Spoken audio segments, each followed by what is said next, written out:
குன்றக்குடி ஸ்ரீ சண்முகநாதர் சுவாமி திருக்கோவில் யானை கொட்டகையில் மின்கசிவு காரணமாக தீ விபத்து. யானை சுப்புலட்சுமிக்கு தீக்காயம். பக்தர்கள் வேதனை.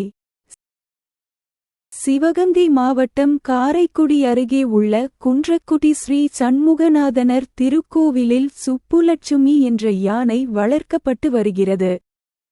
சுமார் 52 வயதுடைய இந்த யானையை இரவில் கோயில் மலை அடிவாரத்தில் உள்ள கொட்டகையில் கட்டி போடுவது வழக்கம்.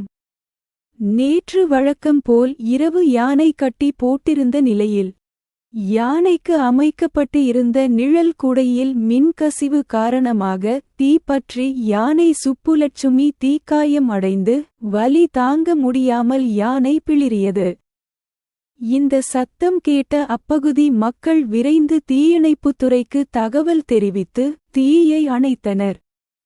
காயமடைந்த யானை சுப்புலட்சுமிக்கு மறைவான இடத்தில் வைத்து கால்நடை மருத்துவர்கள் சிகிச்சை அளித்து வருகின்றனர். தீ விபத்து எவ்வாறு நடைபெற்றது என சம்பவ இடத்தை வனத்துறையினர் ஆய்வு மேற்கொண்டு வருகின்றனர். தீ விபத்தால் யானை சுப்புலட்சுமி காயமடைந்த தகவல் பரவியதை அடுத்து அப்பகுதி மக்களும் பக்தர்களும் வேதனை அடைந்துள்ளனர்.